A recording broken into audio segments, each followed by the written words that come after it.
నమస్కారం అండి. ఎక్కడి నుంచి సార్ మీరు? నేను రాజమండ్రి దగ్గర కాతేరు మా ఊరు. నా పేరు ప్రసాద్.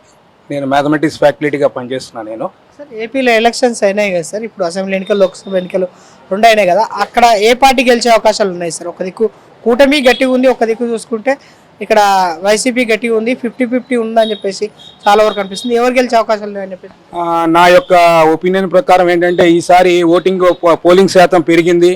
అక్కడ వైసీపీ రూలింగ్ గవర్నమెంట్, తర్వాత మిత్రపక్షాల కూటమి కూడా రెండు కూడా బ్యాలెన్స్డ్గా నాకున్నటువంటి సర్వే, నాకున్నటువంటి నాలెడ్జ్, నా చుట్టుపక్కల పరిసర యొక్క డేటాను ప్రకారము వైసీపీ వాళ్ళకి కలవడానికి జగన్మోహన్ రెడ్డి కలవడానికి చాలా కారణాలు ఉన్నాయి. ఆయన తీసుకొచ్చిన స్కీములు కానీ, ఆయన చేసినటువంటి అభివృద్ధి కానీ, పేద ప్రజలకి, రోడ్డు మీద ఉన్న వాళ్ళకు కూడా ఈ రోజున అనేకమైనటువంటి కార్యక్రమాలు, అనేకమైనటువంటి సబ్సిడీలు ఇచ్చి ఆయనకంటూ ఒక స్టేటస్ని, వాళ్ళ నాన్నగారి యొక్క మాట నిలబెట్టడానికి ఆయన ఇచ్చినటువంటి వాగ్దానాలని ఆయన పరిపూర్ణంగా సంతృప్తిగా ఇప్పటికీ అమలు చేస్తున్నారు. నెక్స్ట్ వచ్చే 5 సంవత్సరాల్లో కూడా ఆయన గవర్నమెంట్ ఫామ్ చేస్తారని కాన్ఫిడెంట్గా ఉంది.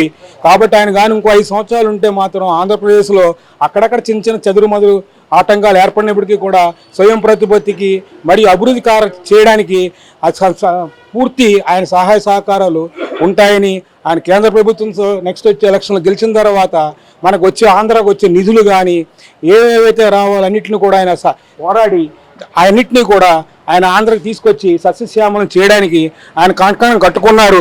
దానికి మా పూర్తి మద్దతు ఉంటుందని నేను కోరుకుంటున్నాను. అంటే వాళ్ళ నాన్న పేరుతో అని చెప్పేసి అంటారు, వాళ్ళ అమ్మ ఉండేసి వాళ్ళ కూతురికి మద్దతు ఇవ్వమని చెప్పేసి అన్నారు. ఆ విధంగా మన కాంగ్రెస్కి ఓట్లు ఆడే అవకాశాలు ఉన్నాయని చెప్పచ్చు.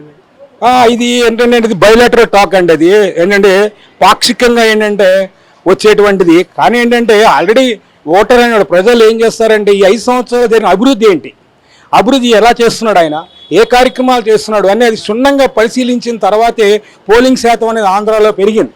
అక్కడ పార్లమెంటు కానీ, ఇక్కడ ఈ యొక్క అసెంబ్లీలో కూడా పోలింగ్ శాతం కారణం ఏంటంటే అభివృద్ధి కార్యక్రమాలు ఏ విధంగా మనుషులకి, పేద ప్రజల వరకు ఎంతవరకు తీసుకెళ్లారనే విధంగా ప్రతి ఓటరు కూడా ఆలోచించి ఈసారి ఓటర్ శాతం పెరిగింది. ఈసారి ఆలోచించి ఓటు వేశారు. కాబట్టి జగన్మోహన్ రెడ్డి గారికి ఎంత కుటుంబంలో అంతః కలహాలున్నా, అంతః పరస్పర భేదాలు ఉన్నా సరే వాటికిను ఇప్పుడు జరిగిన ఎలక్షన్స్కి కూడా ఎటువంటి సంబంధం లేదని నేను అనుకుంటున్నాను.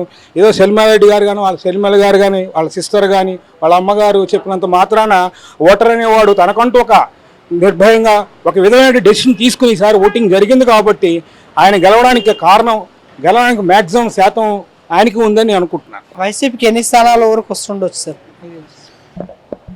అవుట్ ఆఫ్ 175లో నేను అనుకోవడం మ్యాక్సిమం 120 to 130 వరకు రావడానికి అనుకుంటున్నానండి. నేను మొత్తం మీద అన్ని జిల్లాలు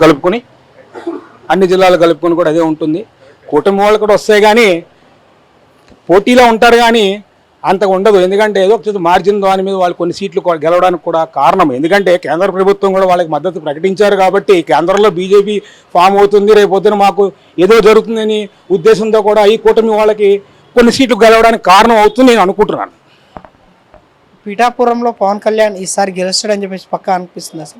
అసలు ఇంతకు అక్కడ సిచ్యువేషన్ ఏ విధంగా ఉండొచ్చు? ఇక్కడ పిఠాపురంలో ఎలా ఉందంటే చెప్పవలసింది ఏంటంటే అక్కడ ఓటర్ల యొక్క మనోభావాలు ఎలా ఉన్నాయంటే మనోభావాలకి మనకి ఒక సమర్థవంతంగా మాట్లాడాలంటే ఆయన గెలవడానికి కారణాలు అనేకం ఉన్నాయి. ఒకటని కాదు, ఆయన ఇమేజ్ మీద కాదండి, ఒక రాజకీయంగా ఆయనకు ఒక అవకాశం ఇస్తే రేపొద్దున అసెంబ్లీలో ఏదైనా జరిగినా మాట్లాడడానికి, కూర్చుని మాట్లాడి ఏ సమస్యను పరిష్కరించి ప్రతిపక్షంగా కూర్చుని మాట్లాడడానికి ఒక ధైర్యం ఉంటుందనే ఉద్దేశంతో కూడా ఆయన గెలవడానికి ఛాన్సెస్ ఉన్నాయి. అక్కడ జరిగేటువంటి పరిణామాలను బట్టి పిఠాపురంలో గెలవడానికి ఆయనకు ఛాన్సెస్ ఉన్నాయి. ఆయన మద్దతు ప్రకటించిన ఫ్యాన్స్ కానీ, ఈ కూటమి కానీ, ఈ బీజేపీ కానీ, ఆయన చేసినటువంటి యాత్రలు కానీ, పాదయాత్రలు చేసిన తర్వాత ఇవన్నీ చేశాడు. కాబట్టి దాని కూడా ఇంపాక్ట్ అనేది పిఠాపురంలో ఉంటుందని అనుకుంటున్నానండి.